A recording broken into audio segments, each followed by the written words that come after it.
19th అనుకుంటున్నా బాధ్యతలు తీసుకోవడం కూడా. ఫస్ట్ టైం మిమ్మల్ని అందరినీ కలుసుకొని ఒకసారి పరిచయ కార్యక్రమం ఏర్పాటు చేసుకోవాలని కలెక్టర్ గారు కూడా నేను ఫోన్ చేసిన తర్వాత డెఫినెట్గా వస్తానని చెప్పాను. కలెక్టర్ గారికి కూడా ఇది ఆర్గనైజ్ చేసినందుకు ప్రత్యేకంగా నేను ధన్యవాదాలు తెలియజేసుకుంటున్నా. అట్ ద సేమ్ టైం మన ఎస్పీ గారికి కూడా నిన్న మాట్లాడడం జరిగింది. ఒకసారి అఫీషియల్స్ అందరినీ పోలీస్ డిపార్ట్మెంట్ వాళ్ళందరూ కూడా వస్తారండి అంటే డెఫినెట్గా నేను వాళ్ళతో ఒక మంచి ఫ్రెండ్లీ వాతావరణంలో ఒక మంచి కమ్యూనికేషన్ గ్యాప్ లేకుండా అడ్మినిస్ట్రేషన్ అనేది ముందుకు వెళ్ళాలి అనే ఉద్దేశంతో మిమ్మల్ని అందరినీ కూడా ముందుగా పరిచయ కార్యక్రమం ఏర్పాటు చేసుకోవాలి. నా ఫెలిసిటేషన్ అందు పక్కన పెట్టండి, ఇదైతే నేను పరిచయ కార్యక్రమం కింద నేను అనుకుంటున్నా. పరిచయ వేదికగా దీన్ని మార్చుకుందాం మనం. ఎందుకంటే అన్ని డిపార్ట్మెంట్స్ వాళ్ళు అనకాపల్లి సపరేట్గా మనకి డిస్ట్రిక్ట్ అయిన తర్వాత మీరు చాలా ప్రాబ్లమ్స్ ఫేస్ చేస్తున్నారు అఫీషియల్స్ అందరూ కూడా. ఎందుకంటే వైజాగ్లో ఇప్పటి వరకు దానికి ఇన్ఫ్రాస్ట్రక్చర్ కానీ అక్కడ ఉన్న ఫెసిలిటీస్ అవన్నీ కూడా వేరు. బట్ ఆల్ ఆఫ్ సడన్ మీరు ఏదో అంటారు కదా, పెట్టి పట్టుకొని బయటకు వచ్చినట్టుగా రావడం జరిగింది. డిపార్ట్మెంట్స్ అందరూ కూడా చాలా మందికి ఇప్పటికీ కూడా బిల్డింగ్స్ లేవు. బిల్డింగ్స్ కూడా ఈవెన్ కలెక్టరేట్ కూడా మనకి ఒక లాస్ట్ ఒక వేరే బిల్డింగ్ లో మనం అక్కడ ఉండటం, ఎస్పీ ఆఫీస్ ఇప్పటికీ కూడా మనకి సరిగా లేకపోవటం, ఎక్కడ కూడా ఇబ్బంది పడకుండా ఒకవేళ ఇబ్బంది పడినప్పటికీ కూడా మీరందరూ కూడా వర్క్ చేస్తున్నారు. చాలా సంతోషం. నేను ఒకటే చెప్తున్నానండి, ఒకటి యాజ్ ఏ హోమ్ మినిస్టర్గా నేను చిన్నదాన్ని, దట్టు జిల్లా మంత్రిగా కూడా ఫస్ట్ టైం. నేను ఒక్కటే కోరుకుంటున్నా, మీరందరూ కూడా సహకరించండి. యాజ్ పర్ రూల్ వెళ్ళండి. నేను చాలా క్లియర్గా చెప్తున్నా, యాజ్ పర్ రూల్ వెళ్ళండి.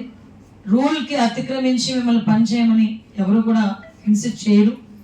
ఎందుకంటే మేము కూడా చాలా పెక్యులర్గా ఉంటాం. నేను కూడా మీ అందరికీ తెలుసు, నేను ఒక గవర్నమెంట్ జాబ్ దగ్గర నుంచి నేను కూడా ఈ పొజిషన్కి రావడం జరిగింది మీ అందరి సహాయ సహకారాలతో.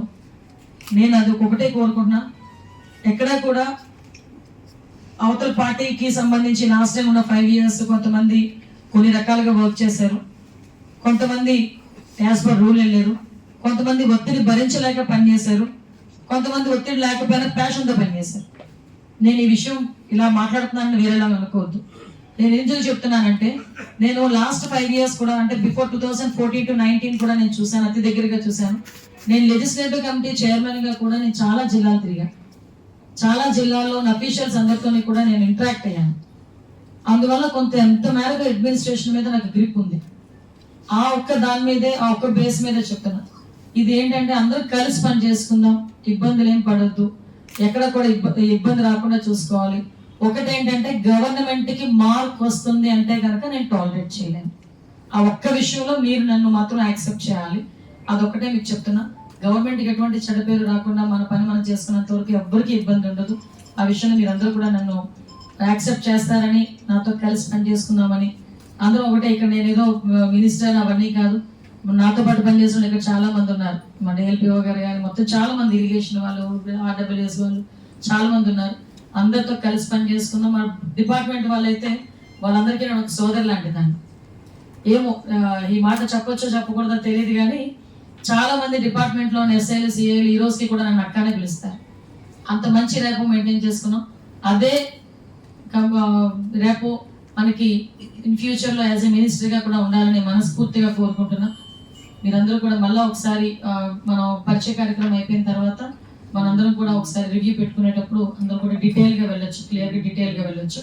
అందరికీ థ్యాంక్ యూ సో మచ్.